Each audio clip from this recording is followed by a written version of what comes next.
So we are helping her create the project, fund it, market it, I mean, to make her as famous as possible. I've taken her to the Wired conference 2 weeks ago. They are so in awe of her presentation that they said when this comes out, Wired is going to do a whole feature about her. So we are trying to create an outlet for the young people. So at this point, I really want to stop for a second and say we've been so far hearing about the youth. We've been hearing about what we need for the youth, etc. But we haven't actually heard from the youth directly so far. So what I thought is we will make a little bit of take a little diversion. I've invited a couple of young people to come and talk to you about what is it that drives them and what is it that they are looking for. So I would like to first invite Reena Ismail. She is a young graduate. She's a music composer, studied at Juilliard, studied at Yale, and currently in India, taking her own journey. So I would like her to share her journey with you. Hi. Thank you, everyone. So I'm primarily a Western classical musician. And a lot of people ask me when they see me, why did you decide to study Western classical music instead of Indian classical music? And the fact of the matter is, when I was young, I didn't even realize there was Indian classical music. I was raised in the US, and I was raised by two parents who were both Indian. My father is a Dawoodi Bohra from Surat, who moved to Pakistan and grew up in Pakistan. And he really didn't listen to much classical music when he was a child. But my mother came from a Goan family, and she listened to only Western classical music. And her father was an aficionado of Western classical music. So I grew up thinking that that was the only classical music there was. So you know, I loved it. You know, I trained as a pianist for many years, and I moved on to composition, and I truly enjoyed that experience. But I always kind of felt that I never fit in exactly to the culture of Western classical music. I was always a little bit of an outsider. And looking back, I realized, you know, I had no Indian friends growing up. There were no other Indian students who went to my school. There were certainly no other Indian people in Western classical music. And I realized until I was 20 and saw the movie Bend It Like Beckham, I had never really seen an Indian person in such a prominent role in the media. And so, you know, you can understand why I just felt like I didn't really have any role models to follow. So this also, when I became a composer and tried to start figuring out what direction I wanted to take my music in, none of the directions that people were going in really appealed to me, because you know, I wasn't one of those kids who was in high school and was in a rock band and then wrote rock-inspired classical music. I wasn't someone who wrote this highly intellectual, academic, process-driven music. And then on the other hand, I wasn't someone who wanted to go into film composition or into commercial composition. So I really couldn't find anything that spoke to me. And so all this time while I was going through and trying to get prominence in the world of Western classical music, I would sometimes be introduced to an Indian classical musician. And occasionally, you know, I would just sit with them and talk to them and maybe have a cup of chai or something. And I was constantly truly inspired by them, and kept on thinking, maybe I should look at this. I should go in this direction. And then kept on thinking, no, well, it's taken me so long to get where I am as a Western classical musician that I don't know if I can just take this diversion. But, you know, eventually, a couple years ago, I said, no, I owe it to myself to do this I was doing a graduate degree program at Yale, and I had the time to really compose. And I just started exploring Hindustani classical music, at first maybe just trying a certain element of the technique with only Western classical musicians. Maybe one time incorporating just a single Hindustani musician into a piece of Western classical music. And I want to play you a piece of mine that I wrote last year, which was my master's thesis. It's the Yale Philharmonia and Meena Shivaram, who is a Hindustani classical singer. If we can play that excerpt, please.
So, thank you. So since then, I noticed that, first of all, the reception to this was completely different than what I was doing before. I noticed that, Indian musicians were very excited to work with me and share with me all the elements of their music and their culture, because I was another Indian person like them who just didn't have the same training as they did and was very excited to learn that music. And then on the other hand, Western classical musicians were really excited to learn about a different style of music that I knew about maybe culturally, but I didn't know about musically, but was learning. So there was that. And then on the other hand, I found that the audience completely changed, because people, you have the regular people who come to Western classical new music events, which is not a large group of people. But for this event where I had this piece played, there were a number of people who turned out from the community who were just, Indian citizens, or people who were really excited that suddenly their music was being brought into the Western classical music scene. And that was incredible to see and meet these people who I had really just given them a voice in a certain way. And for me, I think the most important part was that it allowed me to sort of break free of these molds that were designed for me as far as being in Western classical music. I could draw from my own life experience and from my own cultures, because I'm as much American as I am Indian, to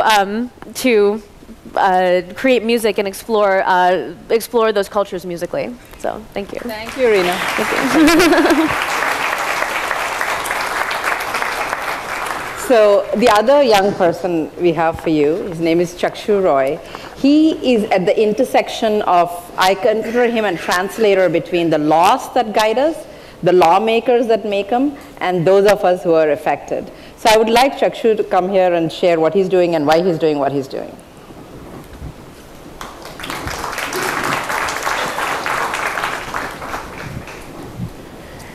It's actually really kind of Lakshmi to put in such elegant terms as to what I do. What I actually do is I provide research support to members of parliament in India. When the first time I wanted to raise money. You work with politicians, I'm in marketing, so that's how we. So it's interesting. 5 years ago when I started working at the research firm that I work in, and we wanted to raise some money, people asked us, why should we give you money if you're going to provide research to members of parliament, right? And the other really big factor, which actually made me think twice about continuing that work, was when my mom asked me, you're a lawyer, you're leaving that to work with politicians. That's going to really screw up your marriage prospects, right? So with those two things in my hand, I started working 5 years ago. What I do at PRS Legislative Research is, as I said, we provide non-partisan research support to members of parliament. Our current client base is 300 members of parliament spread across 20 different political parties. When Lakshmi asked me to come over and speak to all of you today, the idea was, she said, you know, why do you do what you do? Because clearly there's not money in it. There's not too much fame in doing what I do. I think what really interested me as to working at PRS was because it gave me an opportunity to look at policy really closely, and also to engage with the political class, which in India is untouchables to a certain extent. You want to get your work done, but you don't want to engage them. You want to criticize them. You want to call them corrupt, but you don't want to work with them. So that's what really prompted me to come and work at PRS.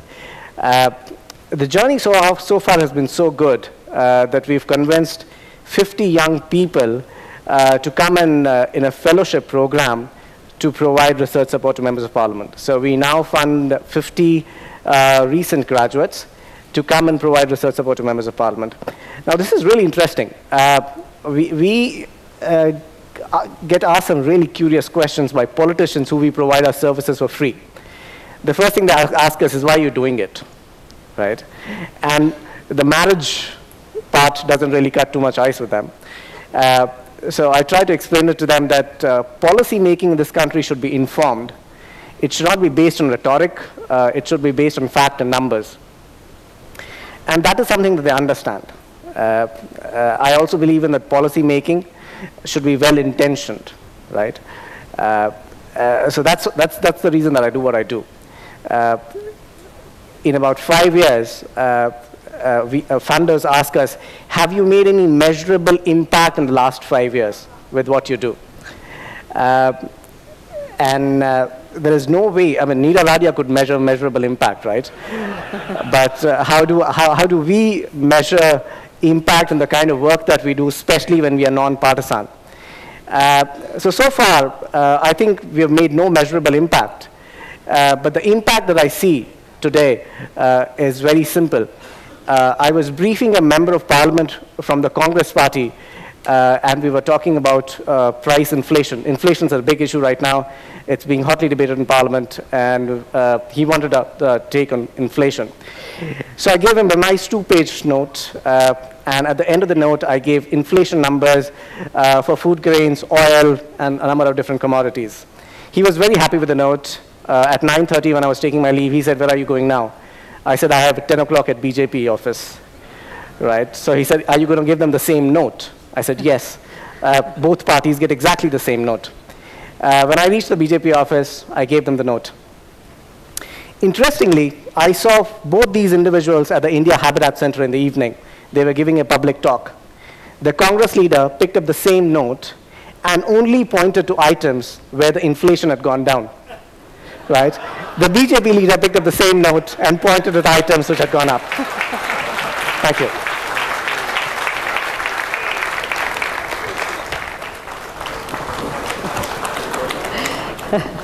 So you've had a chance to hear from the youth themselves, what is it that they're looking for. So our dream, sorry, can we go to the slides?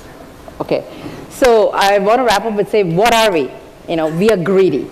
We are greedy for stories. We are greedy for amazing people. We collect people. So if you, and we are greedy about collecting as many things as possible. So if you know great people whose stories need to be told, tell us. Second thing, we are ignorant. We really believe that innovation starts from looking at things with fresh eyes. So we look at every gathering to every person as though we don't know them, as though they are the next Nobel Prize winner. So with that ignorance, we collect people. And finally, we are in the business of making billionaires. Not what you think. The billionaires we believe in are billionaires of moments. One of my most favorite quotes is that life ought not to be measured in the number of breaths we take, but in the number of breathtaking moments we experience. So we want to celebrate people who create those moments for all of us. So we want a new measure of success. We want the Fortune or Forbes or whoever to work with us on creating a new measure of success and celebrating the billionaires of moments you met on this stage. So that's what is our journey. And I'd like Ronda to come back on the stage. So we have a few requests for you to join us both at TED.com as well as inktalks.com. And she talked about ads word spreading. My goal really is that in every category that she showed, an Asian ad should win. I think we really ought to be there. The second one is we saw JR's Inside Out project. We have an opportunity. We have 3 buildings that are available to us to use as billboards. We are trying to figure out how can we project what INK stands for on these buildings. You are the storytellers. You can help us come up with that idea. Just as you saw the taxi drivers in Buenos Aires, we already were working on auto drivers in Jaipur. So we have plans to paint autos and do some really crazy things because our conference is December 8th through 11th in Jaipur. And you can help us curate for corporations. I mean, I don't know, we just want to throw it open to you. These are just our ideas. But in this room, you guys are the best source of ideas. You tell us what you think we should do. So Rhonda has a vision for you, a new definition of ROI. So maybe Rhonda share with them what our new definition of ROI. Right, so we were just saying that we heard so many different definitions of ROI, but for us the I means inspiration. So how can we create a return on inspiration? And so we invite you to join us to do that. Thank you. And so just 2 more minutes. I just want to end with a quick story on Vivekananda. A blind man went to Vivekananda, who's a famous Indian philosopher, and asked him, can there be anything worse than losing one's sight? And Vivekananda said, yes, losing one's vision. So we really hope that you let us continue our vision and participate with us, with TED, with INK, with anything else you can think of to make our vision come true. I'll leave you with a little video that's going to play. Oops, before we go to backup. Okay. Well, we'll leave you with a vision. So we look forward to being in touch with you. Thank you.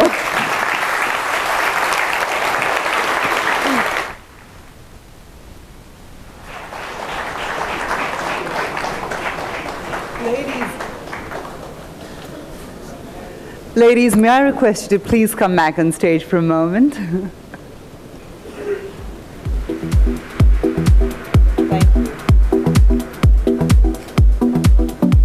Thank you. May I request Mr. Bharat Patel to please come on stage to present them with a memento. Mr. Patel is the Chairman, Indian Society of Advertisers, and ex-Chairman, Managing Director of Procter & Gamble, India.